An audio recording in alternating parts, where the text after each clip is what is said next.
Amin. Berikutnya seperti biasa, sebelum kita memasuki ruang kajian kita malam hari ini, ada sambutan dan prakata yang disampaikan oleh siapa Pak?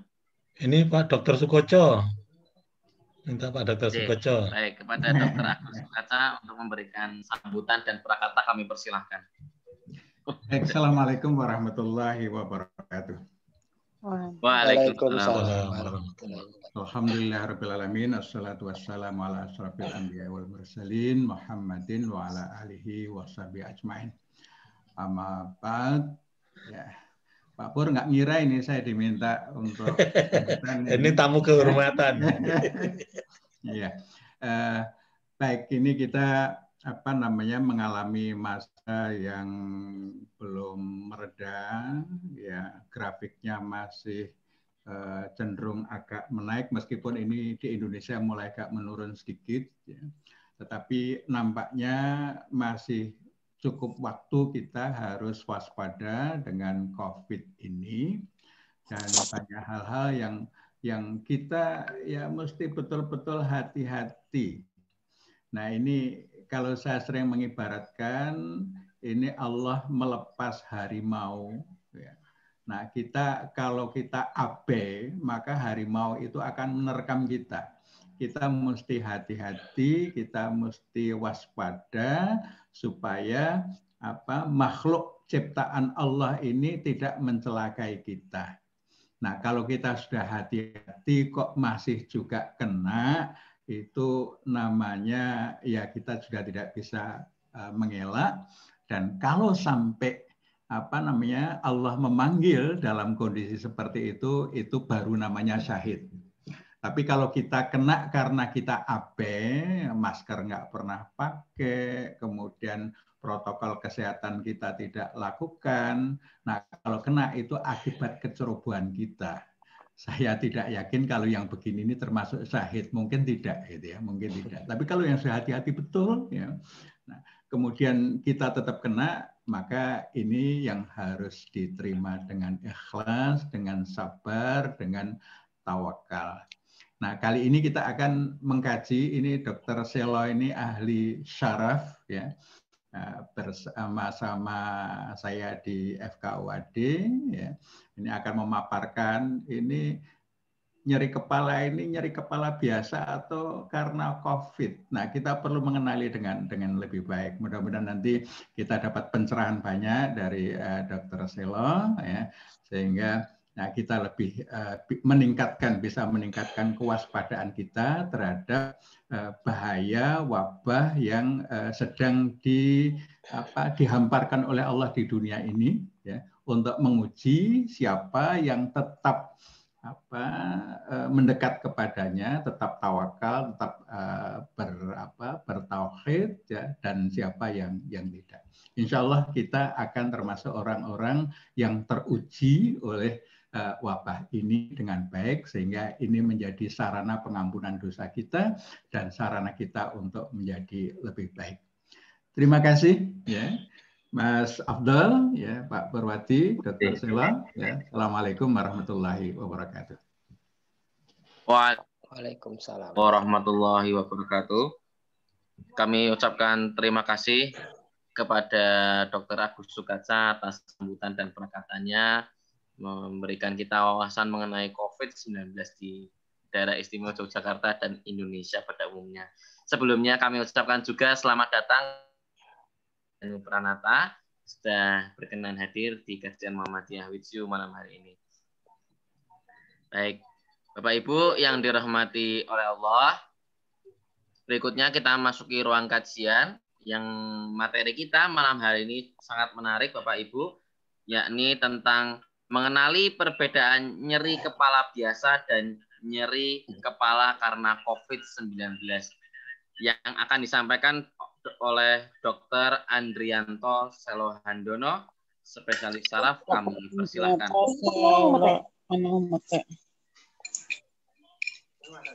Di kepala karena baik. Sudah dijadikan ya Pak Mas Abdul ya? Sudah ya? Sudah. Oke. Baik, Assalamualaikum warahmatullahi wabarakatuh.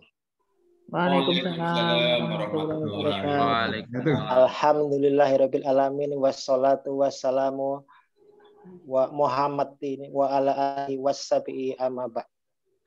Alhamdulillahirabbil alamin.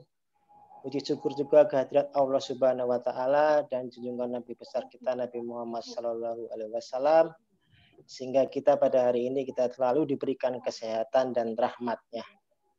Terima kasih juga kepada tim Muhammadiyah Widju ya yang telah memberikan kesempatan kepada saya untuk berbicara mengenai topik tentang nyeri kepala dan oleh karena COVID ya. Baik, mungkin Mas Abdul bisa slides. Ya, bisa di zoom besar ya. Oke, baik. Baik, saudara-saudaraku sejawat dan dimanapun dan semua warga dimanapun ya.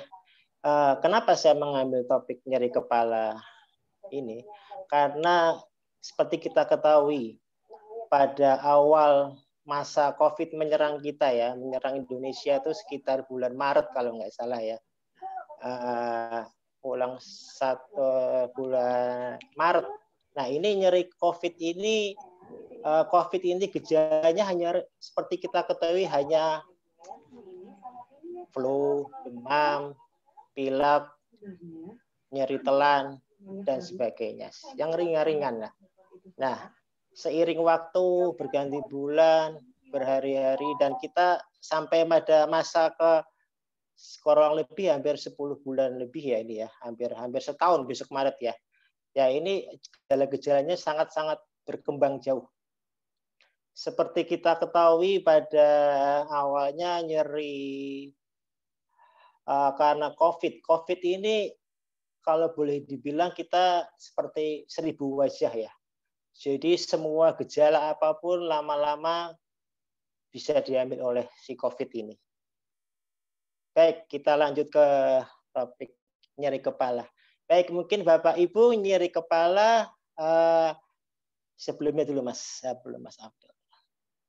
Ya, nyeri kepala mungkin Bapak Ibu semua sudah mengerti ya. Nyeri kepala ini daerah nyeri yang tidak rasakan di daerah kepala. Mungkin bisa di tempat lain bisa disebut juga apa ya? Kalau bahasa Jawa mumet mungkin ya. Mungkin kalau di daerah Sumatera atau daerah Sulawesi mungkin beda lagi namanya ya. Apapun itu istilahnya nyeri kepala ini istilahnya sesuatu yang di daerah kepala tidak enak. Nah, ini mengapa di sampingnya saya tuliskan istilah pusing. Pusing ini sebenarnya merupakan bagian dari nyeri kepala.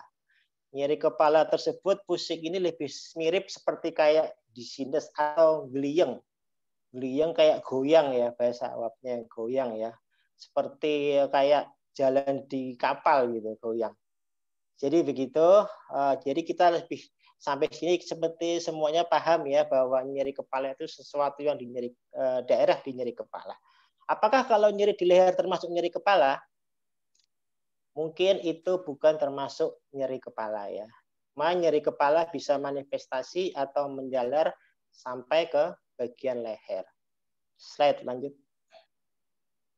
Baik, nyeri kepala ini pada awalnya memang kurang terlalu diperhatikan ya, karena memang belum begitu spesifik. Padahal seiring waktu, berbulan-bulan hingga sekarang, ciri khas nyeri kepala ini pada COVID bisa kita prediksi atau kita bisa analisis. Slide berikutnya. Baik, ini kita kembali ke awal dulu gejala. Gejala COVID pada awalnya memang kita lihat di sini ya, bahwa pertama sekali adalah demam. Demam hampir sekitar 88% itu yang dialami oleh pasien COVID. Kemudian yang berikutnya batuk kering. Batuk kering sekitar 68%. Fatigue atau lemah, lungurah bahasa Jawanya ya. Loyo istilahnya ya tidak ada tenaga, itu sekitar 38%. Kita lihat juga nafas pendek juga sekitar 19%. Kemudian nyeri telan 14%. Nah, di sini kita lihat nyeri kepala hanya sekitar 14%. 14% ini dari gejalanya COVID ini sebenarnya tidak terlalu banyak, tapi ini bisa kita perhatikan nanti di slide berikutnya ya. Oke, lanjut. Oke, kita lihat di sini bahwa dari banyak sekali gejala-gejala COVID, mulai dari demam, nyeri telan, apapun itu ya, batuk berdahak, batuk kering, sampai sekarang ada gejala baru ya, yaitu gejala tidak gangguan konsentrasi. Gangguan konsentrasi juga termasuk. Kemudian, nah di sini kita lihat, kita lebih fokus ke bagian nyeri kepala. Nyeri kepala pada saat ini memang sesuatu itu memang masih belum merupakan suatu tanda yang spesifik. Bukan merupakan suatu tanda yang spesifik. Kemudian juga ada vertigo. Vertigo ini merupakan dari nyeri kepala juga. Kemudian diare juga termasuk masih bagian dari gejala COVID. Sekali lagi, kita ini tidak perlu parno, tapi kita harus selalu waspada. Seperti saya bilang, mungkin yang saya sampaikan pada malam ini mungkin beberapa minggu atau beberapa bulan, entah berapa bulan lagi, itu bisa berubah. Karena seperti kita ketahui bahwa COVID ini suatu virus yang baru dan mempunyai 1000 wajah istilahnya. Slide berikutnya. Baik, di sini bisa dijelaskan bahwa sakit kepala banyak dilaporkan dari berbagai vaskes atau berbagai rumah sakit di seluruh Indonesia maupun di seluruh dunia pada tahap awal hingga tahap akhir. Begitu ya. Kemudian juga selain peradangan dan demam, sakit kepala juga bisa menjadi tanda infeksi parah jika bertahan lebih lama. Di sini saya sampaikan bahwa ada penelitian di Turki tahun 2020 dari 262 pasien COVID, semuanya mengeluhkan sakit kepala sebagai gejala infeksi. Slide berikutnya. Ya. Oke. Ini slide pada jurnal di Turki ya, 262 pasien dengan COVID mengalami nyeri kepala. Slide berikutnya Mas Abdul. Baik, kita lihat di sini dari 3.458 kasus dengan 262 pasien dengan positif COVID ini terdiagnosa dengan keluhan nyeri kepala dengan onset yang baru. Sekitar 487 dan 116 dengan onset gejala nyeri kepala sebelumnya sudah dirasakan. Di sini kita bisa kesimpulkan bahwa nyeri kepala kita tidak bisa dipandang sebelah mata. Karena sekarang sudah merupakan bagian dari gejala COVID. Slide berikutnya. Kemudian di sini juga ada jurnal yang sudah publish ya di daerah Spanyol tahun 2020 juga. Di sini disebutkan bahwa mengenai karakteristik nyeri kepala diambil dari 130 pasien COVID-19. Pasien paling sering nyeri kepala di frontal atau bagian depan. Jadi bisa berdenyut atau bisa di sinus gliung sampai sensasi tertekan. Begitu ya. Kemudian hampir dari setengah pasien ini tidak membaik dengan pengobatan. Artinya apa? Pasien dengan COVID yang diberikan obat terapi nyeri kepala hampir sebagian besar bisa sembuh, bisa juga tidak membaik. Slide berikutnya. Nah, di sini kita jelaskan juga bahwa apakah pusing atau nyeri kepala itu termasuk gejala COVID? Ini yang jadi banyak pertanyaan ya. Mungkin nanti kita bisa lebih banyak diskusi juga ya. Karena mungkin dari peserta ini ada yang sudah pernah terkena. Nah, nanti kita bisa saling diskusi bahwa seperti saya bilang, gejala COVID ini setiap bulan, tiap berapa bulan pasti banyak ya hal-hal yang baru yang kita perlu teliti. Dari studi yang terbit di Ernst Strout melaporkan bahwa pusing atau nyeri kepala merupakan salah satu manifestasi klinis utama COVID-19. Di sini didapatkan bahwa 14 jurnal, 3 laporan kasus, dan 11 penelitian Kemudian totalnya ada 141 pasien mengalami pusing atau vertigo. Sekali lagi, pusing atau vertigo. Pusing ini bisa disindes goyang, seakan goyang. Vertigo sampai muter kepalanya ya. Kemudian juga bisa mixed type. Mixed type artinya bisa tertekan atau berdenyut, campur istilahnya seperti itu. Kemudian pusing atau dizziness menjadi keluhan utama pada 3 pasien. 2 diantaranya kemudian mengalami gejala pernapasan, termasuk sesak nafas tersebut. Kemudian dizziness atau pusing adalah gejala non-spesifik pada COVID, tetapi tidak boleh diabaikan. Sekali lagi, di sini saya akan memberikan topik nyeri kepala yang biasa dengan yang apakah ini juga COVID. Mudah-mudahan nanti bisa bermanfaat lebih banyak ya. Baik, slide selanjutnya. Di sini juga ada jurnal tahun 2020, Dizziness and COVID. Dizziness itu istilahnya gliyeng atau sensasi berputar. Di sini jurnalnya lebih akurat lagi dari berbagai macam jurnal dan laporan kasus. Meta-analisis terhadap 14 penelitian, sebagian berasal dari Cina ya. Seperti kita ketahui bahwa awal mula virus ini dari Cina. Nah, di sini tabel menunjukkan bahwa rangkuman temuan utama bahwa karakteristik penelitian tentang pusing dan COVID-19.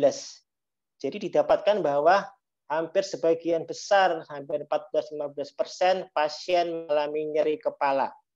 Tidak hanya demam, sesak, nyeri telan, tetapi juga disertai dengan nyeri kepala. Slide. Nah, mengapa sampai sekarang bisa menyebabkan COVID ini bisa menyebabkan nyeri kepala? Tentunya memang sampai saat ini, kita di bagian neurologi ya, memang sampai saat ini memang kita masih meneliti juga bahwa hingga kini memang mekanisme spesifik yang menjelaskan tentang fenomena nyeri kepala ini belum bisa diidentifikasi atau belum jelas spesifiknya. Mengapa bisa A, mengapa bisa B, kita hanya bisa asumsi praduga. Kemudian vertigo dan pusing adalah gejala umum yang terkait banyak virus, tidak hanya pada COVID. Jadi kita dengan keadaan gliyeng atau vertigo kita tidak usah parno dulu. Tidak usah parno dulu. Mungkin dengan yang saya jelaskan nanti kita bisa lebih paham ya. Bahwa ternyata orang demam biasa atau flu biasa, nyeri tenggorokan biasa, bukan karena COVID, ini juga bisa menyebabkan vertigo. Kemudian saraf terjepit di leher juga bisa menyebabkan vertigo. Slide berikutnya. Nah, di sini secara umum ya, secara saya jelaskan bahwa ini dugaan mekanisme nyeri kepala pada COVID ini karena kondisi hiperventilasi memicu peningkatan IL-6 yang menyebabkan neuroinflamasi dan migrain. Kemudian virus COVID juga menginervasi terminal nervus perifer, kemudian masuk ke sistem saraf pusat melalui jalur transsinaptik. Di ikatan virus dengan reseptor AC ini juga akan diprediksi bahasa awamnya akan mengauri pembuluh darah di otak, sehingga akan menyebabkan nyeri kepala. Meskipun ini baru dugaan mekanisme dari terjadinya nyeri kepala pada COVID. Slide berikutnya. Lanjut. Ya. Nah, di sini saya jelaskan bahwa tentang ini mungkin bisa menjadi clue atau menjadi peringatan buat kita bahwa ini apakah beberapa karakteristik sakit kepala yang terkait COVID, ya. Jadi seperti saya bilang nanti kita bisa lebih banyak diskusi karena terkait penyintas COVID atau yang sudah terkena COVID mungkin lebih banyak juga bisa share pengalaman tentang nyeri kepala itu bagaimana ataukah cerita nyeri kepala atau bagaimana. Kemudian di sini yang pertama, ciri-ciri kita tanda-tanda itu nyeri kepala oleh karena COVID yaitu pertama kemungkinan sakit kepala lebih dari 72 jam atau lebih dari 3 hari. Kemudian lebih dari 10% pasien COVID melaporkan mengalami nyeri kepala lebih dari 72 jam. Saya jelaskan di sini bahwa sakit kepala hampir 80% orang di dunia pasti pernah mengalami nyeri kepala.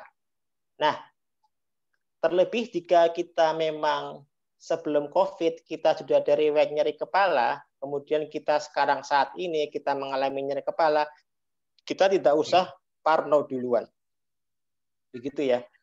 Jadi patokannya kita dari selama setahun ini memang udah dari riwayat kepala, misalnya seperti tension diabetes, nyeri kepala tegang, stres, kemudian nyeri nyeri kayak berdenyut, migrain, vertigo. Ini sebelum COVID sudah pernah dirasakan teman-teman semua.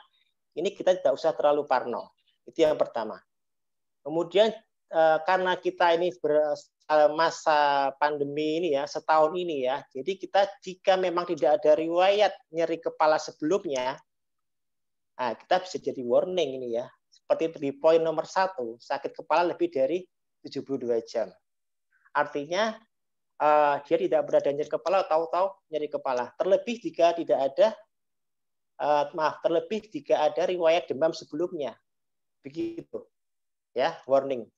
Kemudian yang kedua, nyeri kepala disertai dengan masalah pencernaan.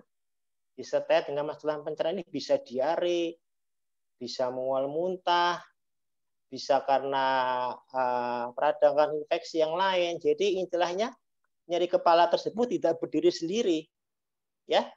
Jadi nyeri kepala itu tidak mungkin berdiri sendiri kalau kita mencurigai ke arah COVID. Begitu. Terlebih jika nyeri kepala kemudian muntah. Nah, itu kita perlu waspada. Kita perlu aware pada hal seperti itu. Slide berikut. Nah, kemudian yang poin ketiga, sakit kepala pada COVID sulit mereda. Bahkan obat penghilangkan rasa sakit kepala tidak meringankan rasa sakit. Jadi, setelah kita tadi ada mengetahui kita mengalami nyeri kepala dan kita ada riwayat demam, ya, riwayat demam atau nyeri gejala yang tadi saya sebutkan, nyeri tenggorokan, kemudian pusing, nyeri kepala. Nah, kita tetap warning, harus hati-hati. Ya, apalagi dengan obat nyeri kepala tidak membaik. Biasanya kalau nyeri kepala karena biasa, karena tegang, karena stres, apa mungkin karena tanggal tua ya, mungkin ya bisa. Itu istirahat baik. Istirahat baik. Jadi pada intinya memang kita tidak boleh parno, tapi harus selalu aware, selalu waspada. Begitu. Kasih obat, biasanya mungkin obat apa ya, yang di merek-merek iklan apa ya, terserah ya, monggo ya. Itu kok membaik. Oh, jadi tidak usah khawatir. Tapi jika kita nyeri kepala, lebih berdenyut, gliyeng, campur, disertai riwayat demam, nah ini kita harus waspada, warning. Kemudian yang dilaporkan terbanyak adalah sakit kepala berdenyut. Nah, ini kepala berdenyut ini istilahnya bahasa awamnya, bahasa neurologi juga ya, bahasa sarafnya adalah migrain atau senut-senut. Jadi nyeri kepala secara awam itu saya sebutkan ya, bisa berdenyut, yang saya sebutkan ini berdenyut, atau menekan. Menekan kayak kita diikat kepalanya, ditekan, itu menekan. Itu tension diabetes yang paling sering terjadi. Kemudian atau muter, gliyeng. Nah, ini yang biasanya tapi pada COVID yang kita temukan adalah berdenyut dan dizziness. Oke, slide lanjut. Nah, kemudian sering terjadi pada pria. Dari penelitian yang sampai saat ini kita dapatkan adalah dari resiko pria memiliki 2 kali lebih tinggi untuk mengalami nyeri kepala karena COVID dibandingkan wanita. Memang mekanismenya juga belum jelas. Memang sekali lagi bahwa nyeri kepala ini memang sangat khas terjadi. Kemudian memang dengan ada riwayat flu sebelumnya kita harus lebih aware. Kemudian bisa saya tambahkan bahwa kalau kita bicara nyeri kepala ini ibaratnya kita seperti bicara di lautan ya, luas sekali. Jadi mulai dari sakit gigi juga bisa nyeri kepala, mata sakit juga bisa nyeri kepala, kena panas bisa nyeri kepala, luas sampai yang paling berat oleh karena tumor. Oke, jadi setelah ini saya juga akan menambahkan bahwa nyeri kepala yang tidak boleh terjadi, yang tidak pada COVID ya, adalah yang pertama, nyeri kepala jika nyeri kepala disertai dengan penurunan kesadaran. Kemudian nyeri kepala biasanya karena disertai kejang. Kemudian muntah-muntah tanpa rasa mual. Jadi kalau muntah dengan mual itu masih kemungkinan bisa juga COVID atau yang lain. Ya, yang saya jelaskan ini yang kita curiga ke arah yang bukan COVID, yang kita perlu warning juga bahwa itu ke arah suatu yang berbahaya. Yang terakhir adalah dengan kelemahan anggota gerak, kejang, penurunan kesadaran, muntah tanpa rasa mual, dan dengan adanya kelemahan anggota gerak. Nah, ini yang kita perlu warning lagi. Tapi itu bukan ke arah COVID. Sebagai tambahan bahwa nyeri kepala memang luas sekali ya. Oke. Mungkin juga saya sebelum saya share diskusi bahwa ini ada pengalaman bahwa dari pengalaman pribadi bahwa kebetulan orang tua saya juga terkena COVID. Orang tua saya terkena COVID, ya, Bapak Ibu.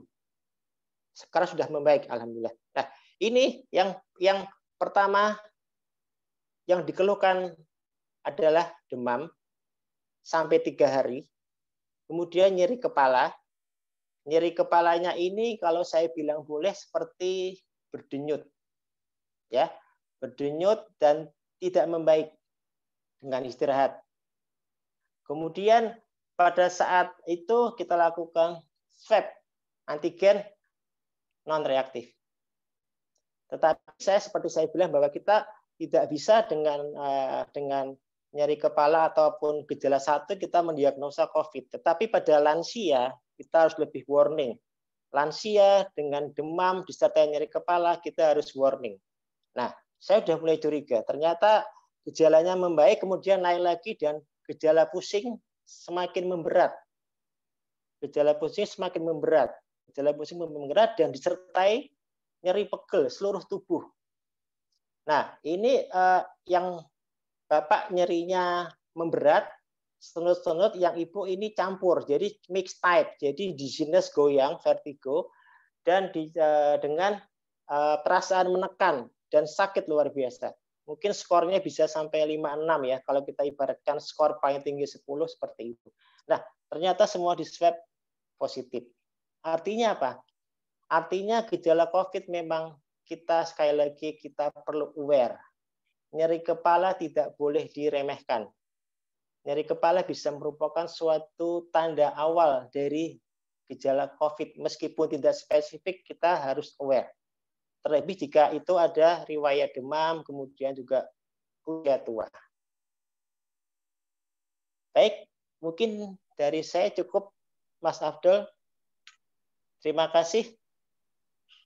Oh ya, terakhir. Oh ya, terakhir ini ada tag.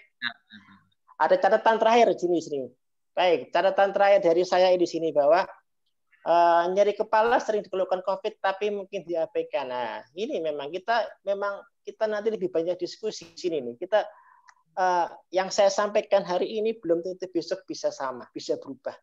Tetapi kita yang perlu saya intikan bahwa di sini nyeri kepala kita tidak boleh abai, harus aware. Kemudian memang patofisiologi sekali lagi saya bilang memang belum dijelaskan secara spesifik. Kita masih terus penelitian hal virus baru, kita ini tugas medis dan sebagainya untuk aktif melakukan riset penelitian bahwa memang kenapa bisa A, kenapa bisa B, kenapa C. Memang ini kita menjadi PR buat kita semua ya.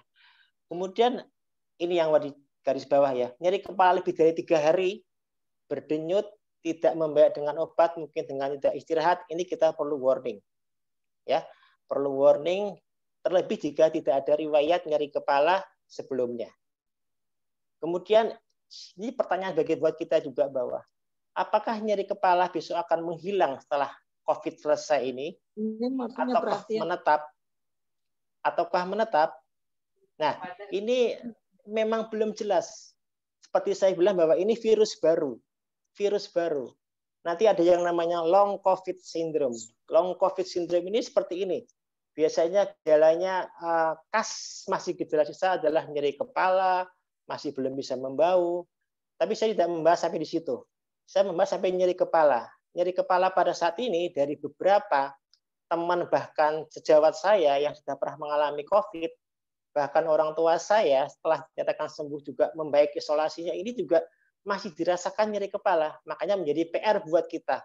Apakah nyeri kepala ini bisa menghilang total ataukah menetap? Ini kita memang ujian dari Allah buat kita semua untuk selalu melakukan riset dan selalu melakukan istilahnya sadar diri ya, bahwa aware bahwa semuanya atas kekuasaan Allah. Baik, mungkin dari Mas Abdul, dari saya cukup. Baik. Wabillahi taufiq wal hidayah. Wassalamualaikum warahmatullahi wabarakatuh. Waalaikumsalam warahmatullahi wabarakatuh. Baik, dokter, ini kami membacakan pertanyaan-pertanyaan dulu terlebih dahulu nggih yang sudah di kolom chat. Baik. Ya. Yang pertama, dokter. Ibu Aning, bagaimana beda flu biasa dengan COVID ya, dokter? Baik. Langsung saya jawab ya, Pak ya? Ya, siap. Langsung saya jawab ya? Ya, dokter. Oke, terima kasih. Inilah yang memang seperti terima kasih pertanyaannya ya. Pertanyaannya sangat bagus sekali bahwa apakah bedanya flu dengan COVID? Memang kita di awal mungkin bisa membedakannya. Di awal kita hanya bisa tahu bahwa nyeri COVID bisa nyeri tenggorokan, sesak nafas. Nah, bagaimana membedakannya? Seperti saya bilang, COVID ini memang 1000 wajah, menyerupai semua. Mungkin kita tidak tahu, mungkin akhir tahun ini entah kapan, itu COVID bisa sampai seluruh gejala mungkin diambil sama dia. Gitu ya. Coba mungkin saya bisa memberikan clue. Apakah yang membedakan ini flu biasa atau flu oleh karena COVID? Yang pertama, mungkin kalau riwayat kontak ya, mungkin kalau bapak ibu tidak pernah kontak dengan orang banyak atau bagaimanapun, di mana di situ tidak ada yang confirm positif, kemudian 3 hari dia mengalami flu. Nah, kita perlu pastikan gejala COVID ini paling khas adalah apa? Nyeri tenggorokan, nyeri faringitis juga bisa. Mirip. Ya enggak? Ya enggak? Jadi memang gampang susah. Tapi kita harus warning. Yang paling kita membedakan adalah yang pertama, kita mungkin harus cek ya. Paling khas pada COVID adalah tidak bisa mencium bau. Dengan catatan tidak pilek atau tidak bumpet. Tiba-tiba tidak bisa membau. Itu warning khas sekali pada COVID. Kemudian juga kalau nyeri tenggorokan mungkin kurang spesifik tapi bisa jadi tanda. Demam, nyeri tenggorokan, batuk. Dulu awalnya COVID hanya batuk kering. Sekarang luas, bisa batuk berdahak, bisa batuk kering, semua bisa. Nah, jadi yang paling mungkin saya akan memberikan clue dari saya pribadi ya, bahwa ini kan yang pertama, jika itu ada sesak nafas dengan catatan tidak ada riwayat asma sebelumnya. Jika ada riwayat asma sebelumnya sesak, kita nggak usah khawatir ya. Jika tidak pernah ada riwayat asma, tiba-tiba flu ada sesak nafas, kemudian ditambah hilang penciuman, nah kita harus warning. Kita harus segera cek ke rumah sakit. Gitu ya, apakah dengan swab antigen atau swab PCR, kita harus warning. Begitu. Mungkin clue-nya begitu. Jika hanya pilek biasa tanpa demam, kita tidak usah khawatir dulu. Tidak usah terlalu parno berlebihan. 3 hari, 4 hari kita kasih obat baik, alhamdulillah. Ya. Jadi clue-nya poin penting di sini saya katakan, jika ada demam, satu saja ada berapa hari entah ada demam disertai dengan nyeri kepala, batuk, pilek, itu kita harus warning. Mungkin begitu. Baik. Siap, dokter. Baik, berikutnya ini dok dari Ibu Nini. Tanya dok, apakah anosmia dan sedikit kurang enak makan, tapi tidak ada gejala lain, kondisi tubuh baik-baik saja, apakah itu berarti sudah terpapar COVID-19 dok? Baik. Terima kasih pertanyaannya ya. Sangat bagus pertanyaannya ya. Apakah tidak bisa mencium ya, tapi baik-baik aja ya, baik-baik aja, kondisinya baik-baik aja ya. Nah, tiba-tiba bisa mencium. Nah, oke, ini sangat bagus sekali ya. Jadi seperti saya bilang, khas pada COVID adalah salah satunya anosmia, tidak bisa mencium pembauan. Ah, ini apakah ini COVID apa bukan? Mungkin saya akan memberikan clue bahwa dari beberapa kasus pengalaman pribadi ya, saudara saya jauh juga itu tidak ada demam, tidak ada batuk pilek, tidak ada nyeri telan. Tapi dia ada riwayat kontak dengan confirm. Dia gejalanya apa? Hanya anosmia. Dok, saya kok tiba-tiba nggak bisa nyium ya? Saya kasih minum apa, bau apa, nggak bau. Bau pete nggak bau.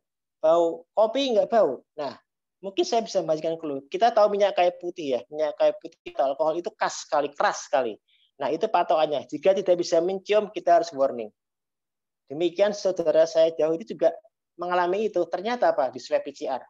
Positif. Artinya apa? Dia tanpa demam, tanpa batuk pilek. Artinya apa? COVID 1000 wajah. Jadi kita harus warning.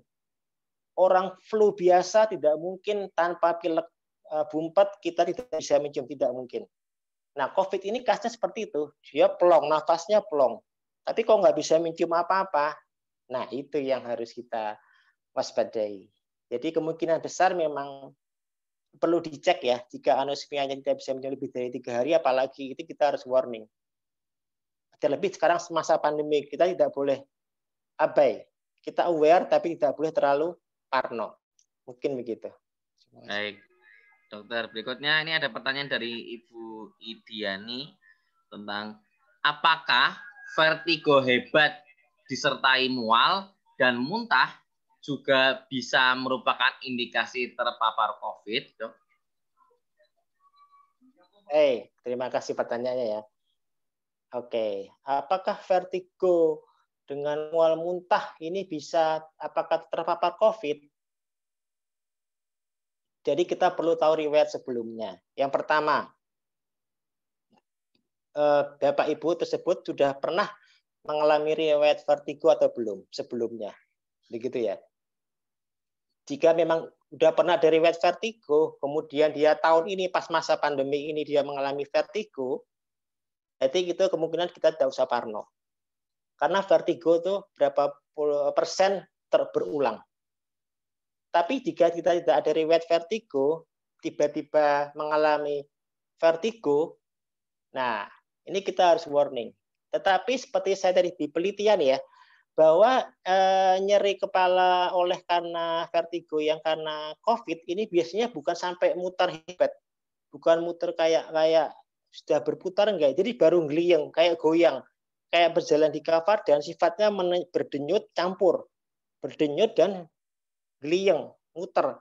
Kayak kita jalan di daerah kapal tuh goyang, ya seperti itu. Belum sampai muter hebat. Nah, apakah ini termasuk COVID? Itu perlu dicek lebih lanjut tadi ya. Apakah ada riwayat demam?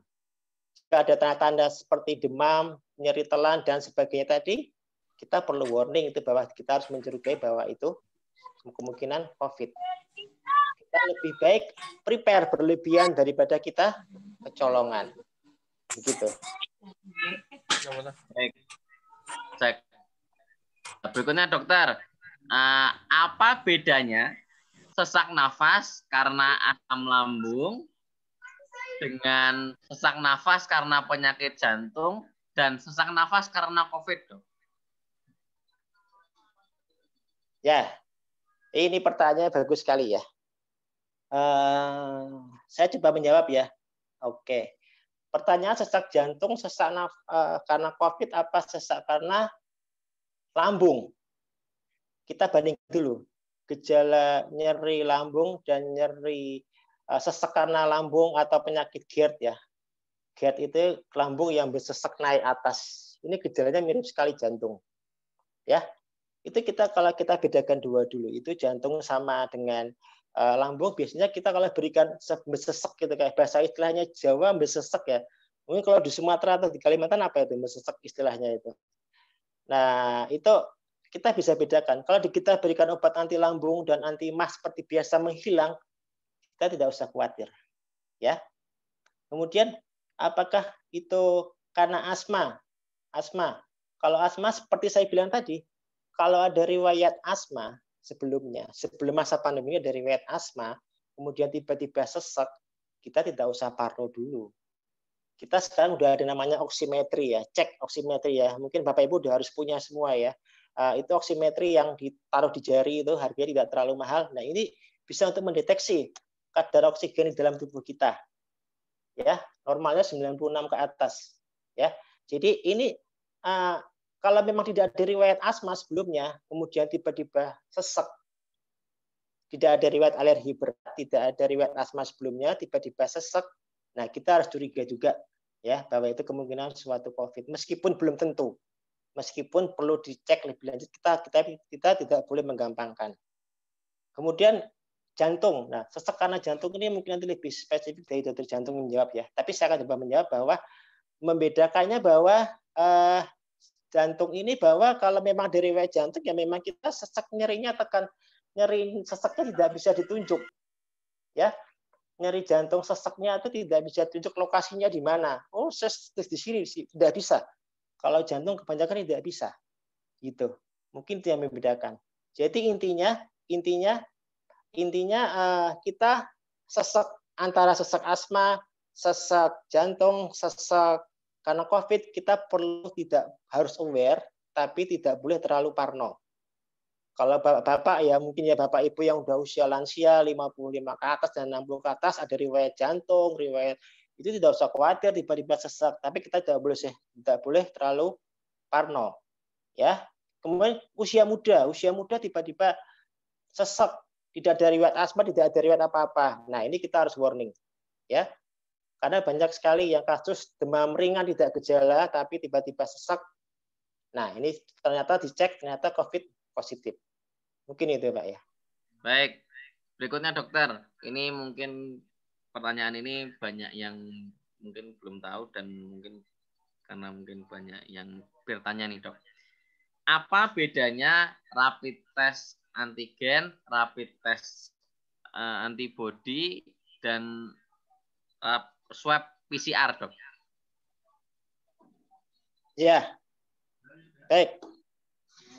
Ini di luar konteks ya, tapi mungkin saya jawab di luar konteks secara singkat nanti bisa saya jawab lebih lanjut, lebih jelas ya. Bahwa mungkin sekarang rapid test itu kan rapid test itu kan antibody ya. Mungkin dari awal-awal kita dulu sering mendeteksi ya bahwa rapid test belum ada swab antigen ya, swab antigen. Nah, ini kita berikan bahwa hanya reaktif dan non reaktif. Nah, rapid test ini memang bisa kita gunakan, tetapi rapid reaktif ini belum tentu kita tidak hanya diambil sampel darah, dan kemudian ini juga bisa menentukan bukan hanya positif atau negatif, hanya reaktif dan non reaktif. Dan rapid test reaktif ini belum tentu merupakan positif oleh karena COVID. Kemudian rapid IgG IgM juga bahwa ini non reaktif belum tentu merupakan positif, tapi bisa dijadikan screening. Kemudian sekarang ini ada yang namanya swab antigen ya. Nah, kadang-kadang yang saya jelaskan bahwa swab antigen dan swab antibody ini banyak yang dikira rapid antigen. Nah, rapid antigen dikiranya lewat ambil darah. Padahal namanya rapid antigen itu ya istilahnya seperti swab antigen. Swab antigen ini tingkat efektivitasnya hampir 90%. Nomor satu adalah swab PCR, 95% ke atas. Nah, jadi intinya kita sekarang berpatokan kepada swab antigen dan swab PCR. Begitu. Nah, swab antigen ini bukan dari darah, tapi dari lewat hidung. Mirip-mirip swab PCR, tapi tidak lewat tenggorok. Nah, kalau swab PCR kita lewat juga dari hidung dan lewat dari tenggorokan. Kita swab nasal dicek PCR. Nah, tingkat akurasinya positif adalah paling tinggi adalah dengan swab PCR. Contoh juga ayah saya ya. Ayah saya juga itu pada saat itu 4 hari setelah deteksi flu meriang. 4 hari setelah meriang ayah saya dicek swab antigen negatif. Ternyata apa? 4 hari kemudian gejalanya muncul lagi, lebih berat. Demamnya nggak begitu ya, hanya nyeri kepala, kemudian nyeri badan, seluruh tubuh, lumrah, tidak ada sesak, tidak ada gangguan penciuman. Lumrah, badannya ngilu-ngilu, Berikutnya setelah 5 hari setelah pasca swab antigen dicek apa? Positif. Jadi patokannya memang kita menggunakan swab PCR. Ya, meskipun swab antigen antigen kita bisa jadikan alat, tapi kita tetap perlu di cross check dengan swab PCR. Mengenai rapid test nanti memang itu bukan suatu gold standar ya, itu hanya untuk screening biasa. Tapi tetap kita perlu dikorelasikan dengan yang swab antigen dan swab PCR. Mungkin begitu. Ya, baik. Terima kasih dokter. Berikutnya dok, ada beberapa pertanyaan yang satu linear tujuannya. Yang pertama dok, bagaimana mengetahui seseorang sudah sembuh dari COVID jika seseorang yang terpapar ini isolasi mandiri? Nah, lalu dok, pertanyaan yang lain adalah, apakah orang yang sudah sembuh dari COVID masih bisa tertular lagi? Nah, seberapa besar peluangnya, dok?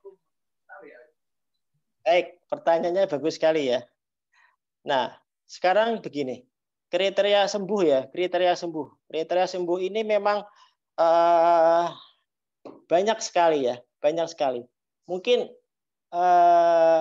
di awal dulu ya, seperti saya bilang, kalau kita bicara mengenai COVID dari bulan ke bulan, itu pasti ada sesuatu yang baru, virus baru, ilmu baru, penyakit baru, dan terapi baru, dan bahkan aturan-aturan baru semua.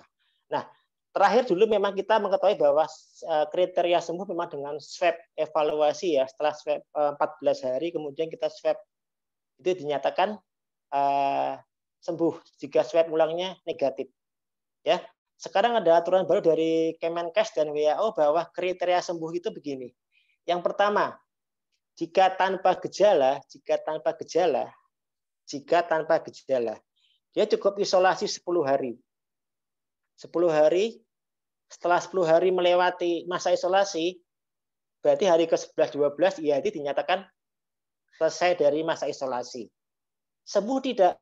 Insya Allah. Begitu ya. Jadi ini aturan terbaru. Tanpa gejala, hanya 10 hari isolasi lewat. Kemudian yang kedua, dengan gejala ringan sampai sedang. Gejala ringan sampai sedang. Ini setelah isolasi 10 hari plus 3 hari bebas gejala, baru dinyatakan sembuh. Selesai. Jadi 10 hari isolasi ditambah 3 hari tanpa gejala. Jadi misalnya orang itu nyeri gejala sedang ya, gejala sedang ya. Nah, itu nanti kita nyatakan bahwa ini bahwa 10 hari tanpa gejala, 10 hari isolasi ditambah 3 hari tanpa gejala. Jadi gejala yang seperti demam, nyeri telan, batuk tidak ada lagi, itu baru dinyatakan sembuh. Gitu. Kemudian yang terakhir dengan gejala berat. Dengan gejala berat ini memang kita dari tim COVID ya, tim COVID juga dari penyakit dalam dan paru memang dia menyatakan bahwa memang juga dengan Kemenkes bahwa dengan gejala berat kriterianya adalah dengan isolasi 10 hari plus PCR 1 kali negatif ditambah 3 hari bebas gejala baru dinyatakan sembuh. Begitu ya. Kemudian yang pertanyaan berikutnya, apakah sudah kena bisa kena lagi? Begitu ya, Mas ya? Benar begitu, Mas? Ya, betul, dokter. Apakah sudah kena bisa kena lagi? Nah, ini yang kita memang sampai sekarang ini memang kita ilmunya baru terus ya, baru. Dulu awal-awal COVID, orang terkena COVID, kita pikir, wah ini punya antibodi, nggak bakal kena lagi. Seumur hidup nggak bakal kena lagi. Begitu ya, benar tidak? Awal-awal kita mungkin dari 6 bulan awal dari Maret, setelah kena COVID aman, saya aman, kuat nggak bakal kena. Ternyata apa? Beberapa kasus dilaporkan terkena kembali. Kemudian dari situ kita bahwa dari penelitian bahwa kekebalan antibodi hanya berlaku hanya 6 bulan. 6 bulan pada saat itu ya, 6 bulan. Jadi orang setelah terkena COVID itu kekebalan tidak tertular lagi hanya sampai 6 bulan pada saat itu. Ternyata apa? Berbulan-bulan berganti, ternyata ada laporan kasus dari mana-mana. Loh, ini kok saya kena belum ada 4 bulan udah kena lagi, belum ada 6 bulan kena lagi. Padahal katanya 6 bulan kuat. Loh, berarti gimana? Berarti terpatahkan, gitu ya. Jadi kekebalan antibodi tidak 6 bulan lagi. Berapa? Yang sekarang terbaru yang saya tahu ya, 3 bulan. 3 bulan. Meskipun belum spesifik 3 bulan sekarang. 3 bulan. Kasus teman saya di Kalimantan juga dalam waktu nggak sampai 3 bulan dia terkena COVID 2 kali. Nah, artinya apa? Sampai sekarang belum ada ilmu yang pasti bahwa menilai bahwa ini setelah sakit COVID, oh kebal 6 bulan ternyata dipatahkan, 3 bulan dipatahkan. Tapi yang terakhir memang 3 bulan ya. Jadi mungkin yang saya tahu mungkin dari yang setahu saya 3 bulan kekebalan itu. Itu bagaimana? Ya kita tetap perlu waspada. Prokes tetap selalu. Jadi jangan sampai orang yang habis divaksin atau orang yang habis sudah kena merasa, wow saya hebat, nggak usah pakai masker, nggak usah aman. Nah, ini salah. Kita tetap protokol kesehatan meskipun sudah terkena atau sudah divaksin. Karena apa? COVID belum 0 kasus. 0 kasus baru kita boleh. Itu kapan waktunya? Kita lihat. Wait and see ya. Kita sama-sama ikhtiar berdoa. Jadi kesimpulannya, apa yang sudah terkena COVID bisa kena lagi? Jawabannya iya. Begitu Pak. Mungkin berapa bulannya? Tidak ada yang tahu pasti. Cuma kekebalan antibodi hanya kemungkinan besar hanya sampai 3 bulan. Mungkin begitu Mas Abdul. Baik, dokter. Berikutnya ini ada pertanyaan. Yang pertama adalah, kenapa seseorang yang komorbid lebih rentan terhadap COVID daripada orang yang tidak punya riwayat sakit sebelumnya? Nah, ada pertanyaan yang lain yang sejurus juga nih, Dok. Nah, bagaimana tingkat kematian karena COVID?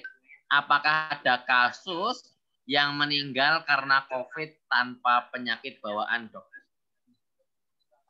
Baik, terima kasih. Terima kasih pertanyaannya bagus sekali ya. Jadi pertanyaannya ini memang apakah COVID ini sering kenapa lebih beratnya dengan komorbid? Sekali lagi bahwa presentasinya saya belum dapat yang kepastiannya ya, tapi presentasinya memang lebih banyak, hampir 80% lebih itu tingkat keberatan lebih berat orang COVID dengan penyakit komorbid. Meskipun tidak selalu ya, tapi presentasinya itu lebih banyak dengan orang yang penyakit komorbid. Kenapa? Yang pertama, orang lansia itu kan imunitasnya sudah lebih rendah ya. Meskipun tidak selalu, tapi fungsi organ sudah mulai menurun. Terlebih jika dia ada riwayat paru, riwayat jantung, riwayat hipertensi, riwayat diabetes. Ini lebih menyebabkan komorbid lebih berat. Kenapa? Kalau sudah nyuwun sewu, diabetes ini sudah menyerang semua ya, seluruh organ diserang. Nah, kemasukan COVID itu akan lebih mempermulus jalannya diabetes tersebut untuk merusak semua organ. Contoh juga jantung, paru. COVID menyerang paru. Nah, orang kalau perokok kira-kira lebih berat apa enggak kalau terkena ya? Kira-kira. Saya enggak akan mendikte, tapi memang kita kalau lihat dari penelitian, memang COVID ini menyerang paru juga. Tapi jadi kita memang komorbid ini memang jelas sekali merupakan faktor penyulit karena penyebab pemberatan COVID ya.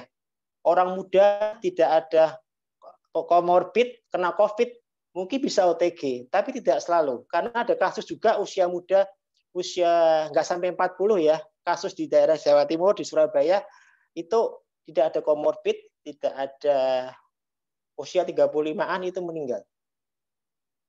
COVID 1000 wajah.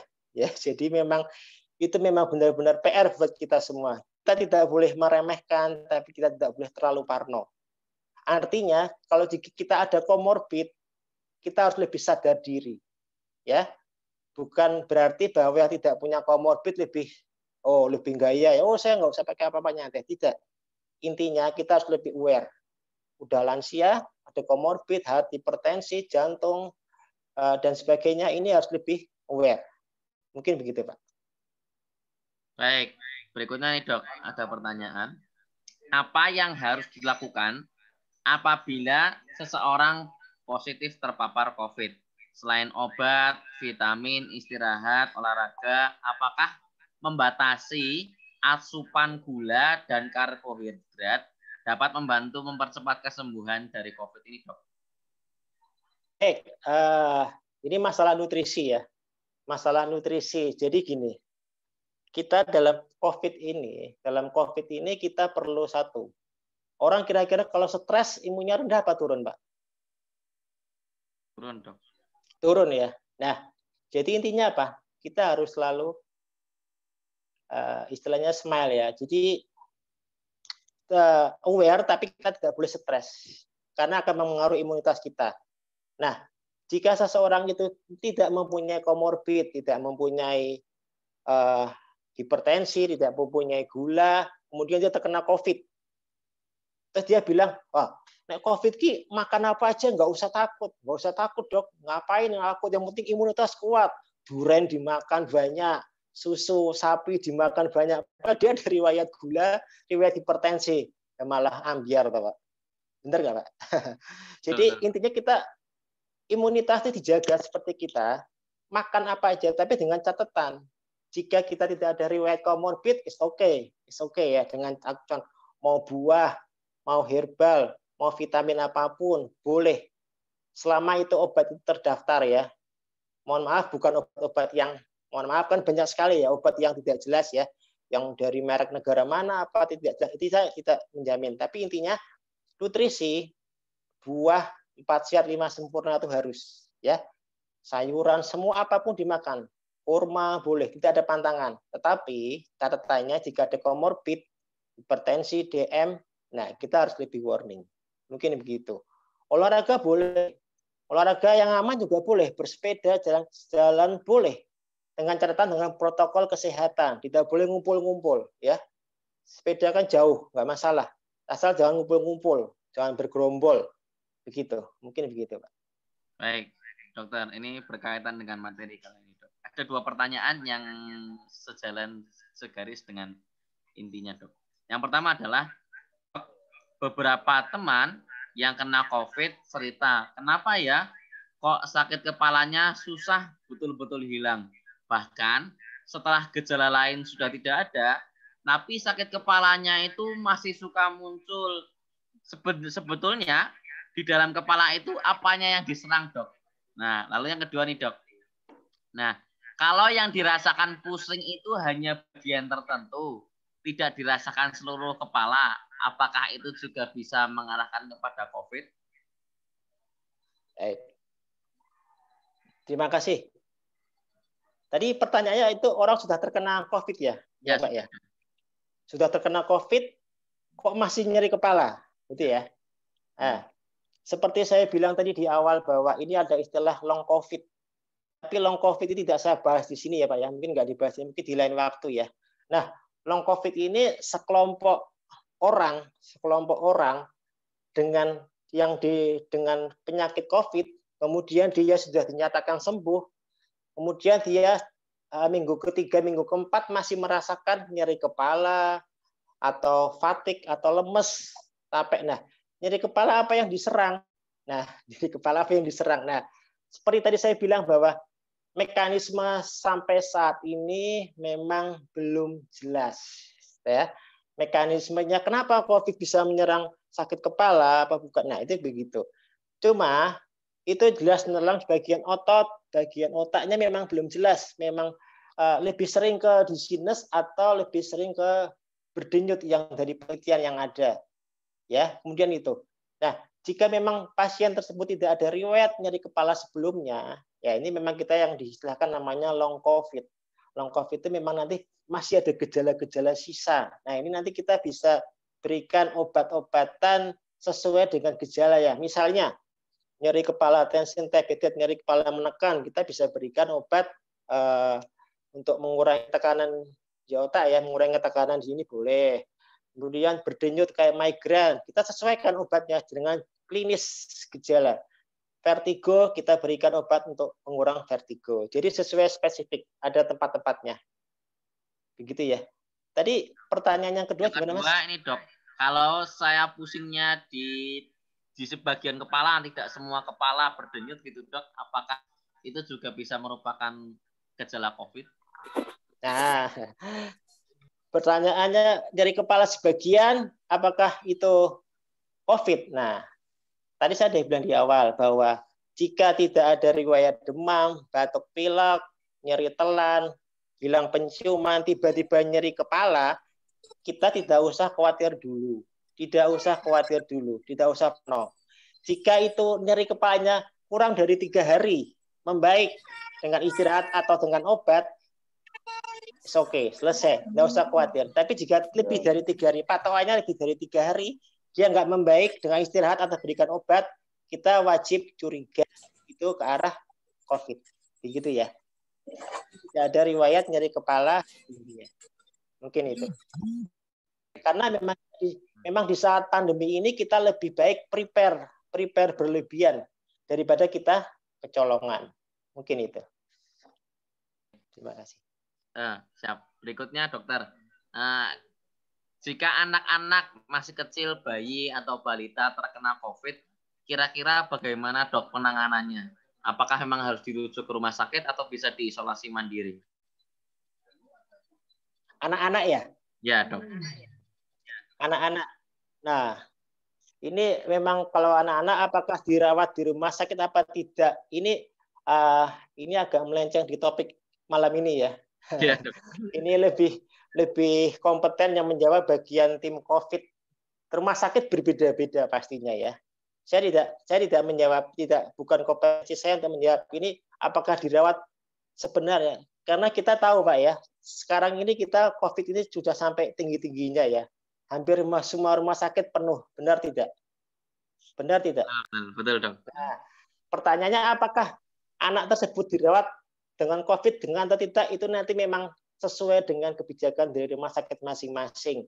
Kalau menurut saya memang ada indikasi dan ada pemberatan, dan dia ada komorbid, dan mungkin dia sesuai kriteria masuk di bangsa isolasi ya, why not? Harus. Tapi jika memang dia biasanya hanya karena gejala ringan, tidak nyangka, siapa tahu malah sembuh sendiri, ya enggak? Sekarang pertanyaan saya gini Mas,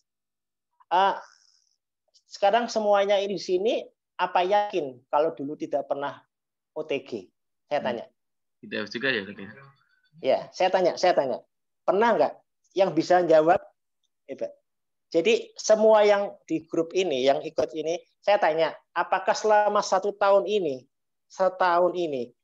Anda tidak pernah merasa menjadi OTG? Ada yang berani jawab? Ada yang berani jawab tidak? Nah, mohon maaf ya. Kalau tenaga medis mungkin kita bisa cek ya, sewaktu-waktu bisa cek ya. Tapi yang masyarakat umum kan kita tidak pernah tahu. Ya tidak pernah tahu apakah dia pernah jadi OTG atau tidak, kita tidak pernah tahu. Karena OTG itu orang tanpa gejala. Orang tanpa gejala COVID banyak sekali di luar. Orang tanpa gejala kalau ketemu orang lansia, ketemu dengan komorbid, itu yang bahaya. Orang tanpa gejala ketemu orang tanpa gejala, sama-sama muda, ya sudah tempur, nggak apa-apa, sama-sama kuat. Jadi COVID itu kalau OTG dia 10 hari, nggak sampai 10-14 hari dia hilang sendiri, Mas. Nah, tapi ketawanya gimana? Ketawanya pada saat dicek. Nah, masalahnya itu sekarang di masyarakat tidak semua punya akses, ya. Betul, Dok, betul. Betul nggak? Tidak punya akses seperti tenaga medis. Jadi saya bisa edukasi ke semua bahwa kita harus selalu menjaga protokol kesehatan, ya. Jangan diremehkan. Vitamin semua dipakai. Karena apa? Kita tidak tahu. Siapa tahu kita pernah jadi OTG, tapi ternyata imun kita kuat, sembuh sendiri. Benar tidak? Ya, nah, betul, itulah Bu. makanya kita tidak usah harus kita gunanya itu. Kita protokol kesehatan dan jaga imunitas kita. Kita terus terang saya juga kemarin sebelum divaksin, saya juga ragu apakah selektinya. Saya selama setahun itu juga antara sebulan, 2 bulan, saya merasa apa pernah OTG ya? Nggak tahu saya. Saya pernah juga nyeri telan juga pernah, nyeri pusing ya pernah, semua pernah. Iya nggak? Ya, jadi begitu Mas ya. Jadi intinya gitu, kita perlu menjaga imunitas tubuh Betul, kita Dok. semua. Baik. Betul, betul dokter. Iya. Sejurus dengan jawaban dokter tadi, ini ada pertanyaan juga dok yang menyangkut itu. Pertanyaannya adalah, dokter, karena vaksin COVID tidak diwajibkan PCR sebelumnya, bagaimana jika orang itu ternyata OTG lalu mendapatkan vaksin, apakah akan memberatkan gejalanya? Oke, ini pertanyaan sering disampaikan ke saya ya. Sering disampaikan ke saya bahwa memang apakah memang di dalam protokol vaksin ya, protokol vaksin ini orang yang akan dilakukan vaksin yang sekarang ini ya, yang Sinovac ini ya, tidak perlu diwajibkan cek. Memang dalam protokol sudah dikeluarkan surat oleh PABDI.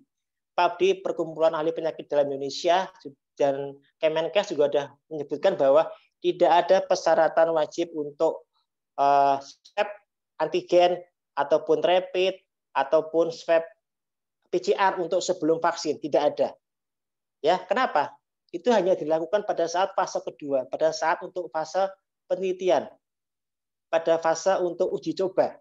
Memang dari penelitian telah dilepas ke masyarakat, tidak perlu ada cek itu lagi. Nah, pertanyaannya kalau bagaimana kita tahu OTG ternyata positif divaksin? Benar nggak? Pertanyaannya gimana? Mungkin ada yang mau jawab dulu sebelum saya bagaimana efeknya. Nah, ini persis sebelum pertanyaan, bukan hanya masyarakat ya. Teman-teman medis juga sering bertanya, apakah kalau ternyata kita pernah OTG divaksin, ternyata itu bagaimana efeknya? Nah, jadi mungkin saya coba jawab ya. Saya coba jawab bahwa memang sebenarnya yang pertama, secara istilah kenapa tidak boleh divaksin? Yang pertama juga karena kita memprioritaskan dulu ya tenaga medis, kemudian juga terbatas, sekali lagi vaksin terbatas. Jadi orang divaksin harus benar-benar sesuai kriteria daripada borosan. Begitu. Jadi mungkin kalau vaksinnya mudah, banyak, silahkan, nggak masalah. Tapi kita terbatas, jadi kita harus skala prioritas. Bagaimana orang yang sudah OTG divaksin? Nah, jadi ini pertanyaan seperti saya bilang gini, bahwa kekebalan antibodi yang kemungkinan itu hanya bisa sampai 3 bulan sampai 6 bulan ya. Range-nya seperti itu ya. Saya tidak tahu pasti juga 3 bulan. Misalnya orang itu terkena bulan Januari. Bulan Maret dia otomatis kekebalannya sudah hilang ya, Maret April. Kemudian Mei divaksin. Nah, bagaimana hasilnya? Kalau memang seperti itu, tidak masalah. Tidak masalah. Jadi kenapa? Kemungkinan antibodinya akan menambah lagi. Titer antibodi akan bertambah. Jadi tidak masalah. Tapi bagaimana kita tahu, dok, itu kita pernah OTG bulan ini ternyata divaksin. Hasilnya bagaimana? Apakah bahaya? Itu banyak sekali jadi pertanyaan. Termasuk saya juga sebelum divaksin ya. Sebelumnya juga memang. Tapi kan saya cek, karena cek. Tapi ternyata dari teman-teman ahli, dari penyakit dalam dan info yang saya dapatkan, memang tidak, sebenarnya secara medis ada yang bilang pertama bahwa vaksinnya akan sia-sia. Meskipun belum tahu spesifiknya ya, karena ini memang ilmu baru ya. Sia-sia artinya apa? Sudah ada antibodi, divaksin lagi dikasih antibodi. Nah ini kekebalan antibodi yang karena virus dari hidup dan sampai yang dilemahkan, kita tidak tahu efeknya bagaimana. Nah, itu yang pertama. Yang kedua, ada istilahnya badai sitokin. Badai sitokin itu mungkin seperti bahasanya udah dikasih antibodi, nanti malah kacau. Jadi malah nggak terjadi kekebalan antibodi yang baik. Nah, kemudian yang terakhir dari sejawat yang ahli, dia bilang sama saya bahwa sebenarnya secara medis itu tidak ada yang terlalu berbahaya. Artinya apa? Orang sudah terkena OTG, divaksin, itu akan mati atau apa gimana, itu tidak. Cuma sebaiknya kita kan seperti sudah dikeluarkan dari PABDI tadi ya Pak ya, PABDI. Syarat-syarat untuk vaksin banyak sekali ya. Banyak sekali. Nah itu kita harus perhatikan benar-benar. Jika itu tidak kita terlewati, insya Allah tidak apa-apa. Mungkin begitu Pak. Terima kasih. Siap. Selanjutnya dokter, bagaimana efektivitas pemberian vitamin B kompleks terhadap pasien COVID, Dok? Pemberian vitamin B kompleks atau pasien COVID.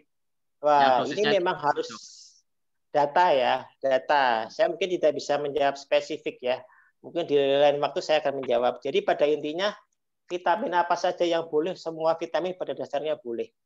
Cuma vitamin D ini lebih direkomendasikan, vitamin C juga direkomendasikan. Cuma batasannya ada tertentu. Kita tidak boleh kita minum tiap hari. Mohon maaf, misalnya vitamin C 1000 mg tiap hari. Saking parnonya dia minum 1000 mg, maaf ya, merek-merek yang di iklan itu apa, tiap hari. Akhirnya apa? Malah perdarahan lambung dan lain-lain. Artinya apa? Harus ada batasan. Harus ada batasan bahwa kita vitamin pada dasarnya semuanya boleh. Harus ada tolak ukurnya. Seberapa mana boleh, vitamin B, C, A, boleh semua. Nggak masalah, nggak masalah. Selama ada batas kewajaran. Kalau untuk efektivitasnya itu mungkin perlu ada, saya belum dapat data ya, nanti mungkin saya sampaikan di berikutnya. Mungkin itu, Pak. Baik. Nah, ini dokter agak melenceng jauh ini, Dok. Ada pertanyaan melenceng jauh tentang materi. Sebenarnya kalau berenang itu di tempat pemandian umum boleh nggak ya, Dok? Pulang ya. Berenang di tempat pemandian umum. Ya, baik. Terima kasih jawabnya.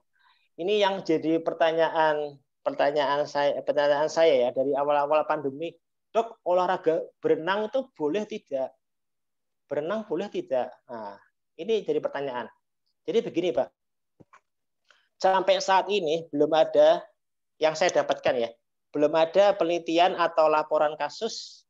Mungkin nanti teman-teman yang dapatkan bisa hubungi saya. Mungkin saya salah atau bagaimana. Tapi yang selama saya tahu, ini belum ada kasus. Ini pasien positif kena gara-gara berenang bertiga di kolam renang. Berenang berempat di kolam renang. Jadi istilahnya kira-kira berenang bisa nggak, Pak? Nggak pakai buka mulut, Pak, kira-kira? Bisa, Dok. Susah, Dok. Bisa nggak? Susah, Dok. Susah ya. Jadi intinya apa? Pasti buka mulut. Pasti keluar ludah, keluar. Nah, ini bisa menularkan tidak? Nah, ini yang saya jelaskan bahwa virus itu, COVID ini tidak menularkan lewat dari air. Jadi misalnya orang satu renang ketemu di bawah air, dia nyemprot semua, itu jadi ketularan gitu. Itu enggak, bukan seperti itu mekanismenya. Bukan seperti itu. Artinya apa? Kemudian Bapak harus tahu, Pak. Mas Abdul harus tahu bahwa kolam renang yang baik mesti ada obatnya.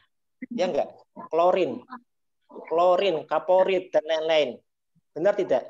Ini ya, betul, virus itu sebenarnya mati karena di situ. Jadi virus itu sudah mati di air tersebut. Nah, mengapa orang juga tidak boleh renang? Sebenarnya bukan tidak boleh renang di kolam renangnya, Pak. Yang nggak boleh itu begini, Pak. Misalnya habis renang kemudian dia santai-santai di pinggir kolam ya biasanya ya, minum-minum, ngopi. Nah, itu yang bisa penularan seperti itu. Begitu. Itu yang bisa ditakutkan seperti itu. Bukan dari kolam renangnya, bukan. Sekali lagi bukan. Jadi artinya boleh-boleh saja dengan catatan dengan protokol kesehatan. Ya, yang sekali lagi saya bilang belum ada kasus. Mungkin nanti ada yang dapat, jangan silakan hubungi saya bahwa ada kasus laporan di sini negara ini habis berenang bersame-rame, berarti jelas karena penularan lewat di kolam renang. Mungkin begitu, Pak. Sampaikan. Terima kasih. Berarti kalau memang lebih baik punya kolam renang sendiri ya, Dok? Wah, itu saya tidak menganjurkan itu. Tapi ya itu lebih enak lagi. Tapi intinya kolam renang dengan protokol kesehatan, obat jelas, pengurasan sirkulasi bagus, is okay, nggak masalah. Orang tidak terlalu banyak, tidak ada masalah. Mungkin begitu, Pak. Baik. Ini dokter, berikutnya ada pertanyaan mengenai rempah-rempah, herbal, dan lain sebagainya. Itu sebenarnya ada maksimal pemakaiannya nggak sih, Dok? Apakah memang harus dipakai, kita konsumsi setiap hari dengan jangka waktu yang panjang, Dok? Rempah-rempah ya? Ya. Rempah-rempah ini, nah inilah yang kita jadi dilema ya. Awal-awal pandemi masih ingat nggak? Ada istilah minum jamu saja, nanti minum jamu hilang sendiri. Ingat nggak ya? Saya tidak menyebut nama, tapi istilahnya minum ini aja, empon-empon. Pada saat itu saya tahu empon-empon jadi mahal semuanya, susah dicari, benar tidak? Betul, betul. Ya, jadi itu sampai sekarang tiap bulan ilmu bergantung diperbarui terus. Sekarang kira-kira sampai saat ini ada yang masih minum empon-empon rutin tidak? Semuanya ini. Masih ada tidak? Masih ada loh, Dok. Mungkin, Dok. Ada. Empon-empon kalau dikali Rutin, Dok. rutin ya. Masih, Tiap hari. masih. Tiap hari Masih. boleh. Masih ada, Dok. Masih ada, siap. Bagus. Masih. Jahe, apalagi jahe, temulawak, kunyit asam. Jadi pada prinsipnya Masih. boleh. Jadi pada prinsipnya ini herba-herba seperti ini sebenarnya tidak dilarang. Tidak dilarang, ya. Tidak dilarang. Artinya apa? Boleh minum selama tidak ada efek samping, misalnya diare, mules, it's okay, tidak masalah, tidak masalah. Selama ada batasan, ya. Mau apapun boleh. Saya juga minum, tapi intinya sewajarnya, boleh aja. Pada prinsipnya herbal apapun boleh selama tidak ada efek samping. Begitu. Cuma kalau menjaga imunitas kan bisa dari mana saja ya. Herbal menaikkan imunitas bisa semua. Boleh, apa saja boleh. Monggo. Terima kasih. Baik. Ini terakhir, Dok, pertanyaan terakhir mengenai nyeri otot punggung dan lengan. Ini hampir sebulan. Nah, orang tersebut ini masih positif. Apakah memang itu termasuk dari COVID itu apa bagaimana, Dok? Ya. Tapi ini orangnya sudah positif ya, Mas ya? Ya. Jadi orang positif kemudian setelah 3 minggu setelah isolasi selesai, apakah itu swab evaluasinya negatif, apakah tidak, dia masih mengalami nyeri otot, nyeri pegul. Jawaban saya pertama adalah yang satu adalah itu wajar. Wajar. Jadi itu istilah seperti saya bilang itu namanya istilah long COVID. Long COVID itu sekumpulan orang yang sudah dinyatakan sembuh, tapi dia masih mengalami gejala seperti nyeri kepala, nyeri otot, lumrah. Dan dari penelitian, selain nyeri kepala, paling banyak adalah apa? Fatigue. Fatigue itu adalah lemas, lumrah. Badannya ngilu-ngilu. Ya, ngilu-ngilu. Orang tua saya juga sampai saat ini masih mengalami, udah enak, tapi masih badannya ngilu-ngilu. Nyeri otot, nyeri tulang, nyeri punggung, semuanya. Nah, itu memang masih merupakan bagian dari COVID tersebut. Tapi bukan sudah tidak menular ya, sudah sembuh ya. Ya, long COVID adalah gejala sisa dari COVID tersebut. Mungkin nanti setiap bulan lagi ada ilmu yang baru lagi, mungkin bahwa ini bisa sembuh sendiri dengan ini. Mungkin suatu saat kita tidak tahu. COVID ini memang sangat pintar sekali ya. Mungkin besok kita tidak tahu bahwa mungkin yang beberapa bulan ke depan hanya cukup 3 minggu hilang gejala semua. Tapi saat ini dari kasus yang ada di laporan yang saya dapatkan adalah memang kebanyakan ada mengalami long COVID, gejala sisa, tapi tidak menular. Mungkin begitu. Ya, ternyata ini masih ada satu pertanyaan lagi, Dok. Nah, mengonsumsi Proof D3 untuk yang sudah kena COVID, apakah benar harus 4.000 IU dalam 1 hari? Baik, terima kasih ya. Ini kalau untuk menjawab ini memang harusnya lebih spesifik dari tim COVID dan rekomendasi ya. Memang apakah boleh? Pada prinsipnya boleh-boleh saja. Nah, dosisnya bagaimana? 4.000. Nah, ini memang kita sampai saat ini yang dianjurkan memang seperti itu, tapi memang tidak ditentukan apakah setelah selesai harus diminum apa tidak, apa bagaimana, sampai berapa lama. Ini yang kita masih menjadi PR buat kita semua. Baik tim medis, baik tim COVID, semuanya menjadi PR. Bahwa ini virus baru, penyakit baru. Satu-satunya penyakit yang bisa memisahkan orang siapa? COVID bukan? Ya enggak? Satu-satunya penyakit yang bikin kita dilema. Dilema bagaimana? Keluarga kita kena, mau nolong serba salah. Takut kena. Ya enggak? Kira-kira ada penyakit seperti ini enggak selain COVID? Enggak ada. Nah, jadi ini memang 1000 wajah baru. Vitamin pun juga nanti kita masih evaluasi pastinya. Intinya yang bisa saya jawab seadanya bahwa bisa diminum sesuai rekomendasi dari tim dokter masing-masing dari yang dirawat. Misalnya Bapak di rumah sakit mana, di rumah sakit A di Semarang, tim COVID-nya bagaimana? Nah, silahkan, monggo, tidak masalah. Meskipun itu kita masih perlu penelitian lebih lanjut, mungkin besok entah berapa bulan ke depan ada penelitian bahwa vitamin D ini harus tidak boleh teruskan minum terus-menerus, hanya maksimal 3 bulan, 4 bulan. Kita tidak tahu. Jadi ilmu berkembang terus. Begitu ya Pak ya. Terima kasih. Baik, terima kasih dokter atas materi malam hari ini serta jawaban-jawaban yang banyak sekali malam hari ini, Dok. Terima kasih sudah membantu menjawab pertanyaan-pertanyaan dari masyarakat yang bertanya malam hari ini. Tentunya semoga malam hari ini kita semua mendapat pengetahuan baru, ada ilmu baru yang bisa kita resapi, ada hikmah-hikmah yang bisa kita ambil, sehingga kita bisa terapkan di kehidupan kita sehari-hari. Sangat bermanfaat, Dok. Insya Allah kami akan mengagendakan kembali ya, Dok. Insya Allah. Ya, siap. Baik. Terima kasih kami ucapkan kepada Dr. Selohandono atas materinya malam hari ini. Kami juga mengucapkan terima kasih kepada Bapak Ibu yang sudah berkenan hadir di kajian COVID, di kajian Muhammadiyah with You malam hari ini. Dari awal hingga akhir kami ucapkan terima kasih yang banyak kepada Bapak Ibu sudah mengikuti kajian kita malam hari ini. Berikutnya, marilah kita tutup dengan bacaan hamdalah secara bersama-sama.